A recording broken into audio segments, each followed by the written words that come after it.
President Trump voicing his frustration with the nation's top epidemiologist, Dr. Anthony Fauci. On Sunday night, the president suggested at a campaign rally that he would fire Fauci after the election.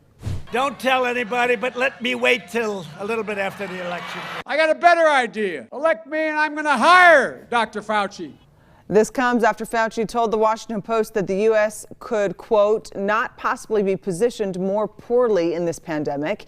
It's unclear if the president has the power to actually fire Fauci. The doctor is not a political appointee. He's a civil servant who has worked under every president, Democrat and Republican, since Reagan. Time now for a first look at the weather forecast. And if today were on the ballot, it would win in a landslide. Oh, yes, it would. Chief Meteorologist Alana Brophy joining us with our Election Day forecast. Hey, Alana. Hi, guys. Many of us elected in northern Utah for some of that sunshine, but in the south, it was a bit of a different story. Cedar City time lapse. I have to get out of the way. Look at that rainbow. Absolutely stunning as a weak disturbance sent a wave of moisture into the southwest desert.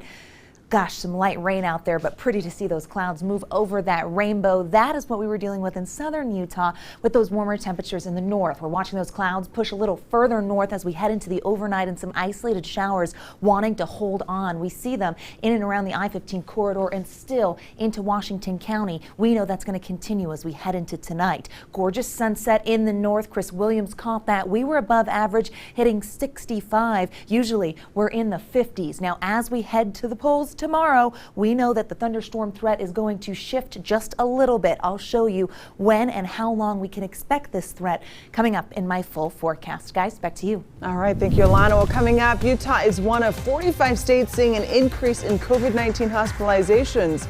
A look at our surging case counts and where the U.S. sits in comparison to the world. And they saw a man buying rope. And they said, what's going on? And the man said, there's going to be a lynching. He said, there's going to be a necktie party. And the last lynching in the West happened right here in Utah. Tonight, we dive into what a young witness remembers in part 2 of this Justice Files special report.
Welcome back. Robert Marshall never got a chance to tell his story.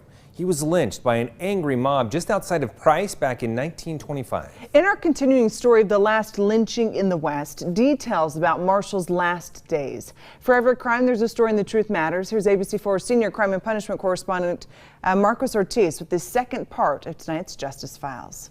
Whether Robert Marshall murdered a lawman, we'll never know. A mob kidnapped and lynched him in 1925 near Price. And this is how it happened. But first, a warning. Some images may be quite graphic.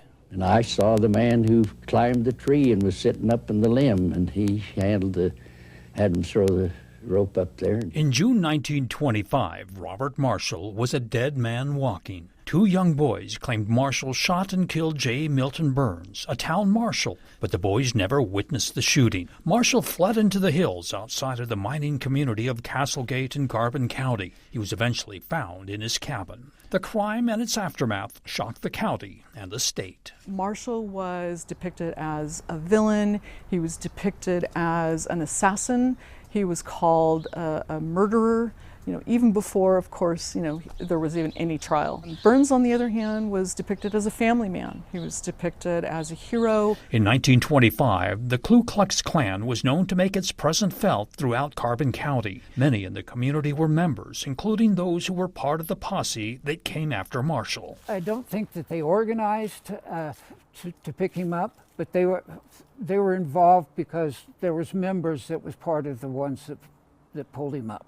After his arrest, authorities brought Marshall into Price, but the mob grabbed him from the back seat of the car before he could be taken into jail. Dad was 16 years old and walked into a general store with his father, my grandfather, in 1925, and they saw a man buying rope. And they said, "What's going on?" And the man said, "There's going to be a lynching." He said, "There's going to be a necktie party." Hundreds of people, similar to this scene in Price, hopped in their cars and took Marshall to a place east of town. 14-year-old Francis Prince was headed to the mountains to work on the family farm. His daughter recalled what he once told her. He and his friend got caught up in the excitement and the cars and the people yelling that they had captured the Negro, and they just got caught up with it. A man gave them a ride, and they went with him. Former Utah Governor J. Bracken Lee, a native of Price, was 27 years old at the time and was an eyewitness to Marshall's lynching. Another man put the rope around his neck, and then somebody hollered, "Pull him up slow."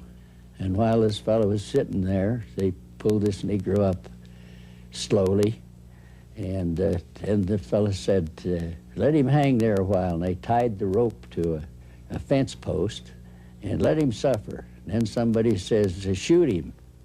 No, let him suffer. It was violent because there was between 800 and 1,000 people that witnessed it. People brought their picnic lunches because they knew something was going to happen. On June 18, 1925, Robert Marshall was left hanging from a cottonwood tree for all to watch. The young Francis Prince, who never offered details of the lynching to his family, had nightmares. He went up to the mountain by himself and all night long dreamed of lynchings and hangings, and it was very frightening to them.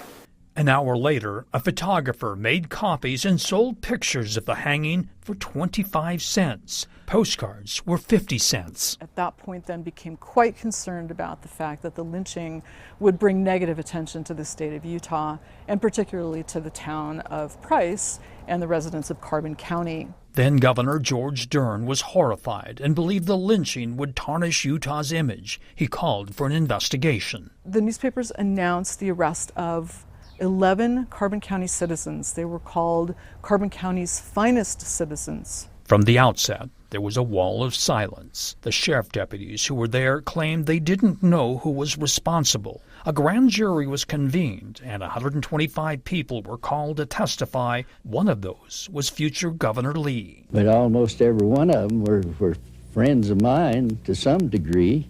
And the only excuse I could give him, I said, there were so many people out there that I might make a mistake, and I just can't tell you who. No one would talk, and the case against the 11 was dismissed. Most everybody knew who had done it, but they closed ranks. They closed ranks. They did not identify anyone. Dr. Lacey, who grew up in Price, wrote a book about the lynching. He was good friends with Governor Lee. He was afraid of his life because there was a lot of those big-time older guys that was involved in crime in Carbon County. After the 11 men were set free, the case was closed. There was no justice for either man. You have to realize that 2 lives were snuffed out horribly in that instance. And it never should have happened. It never should have happened the way that it did.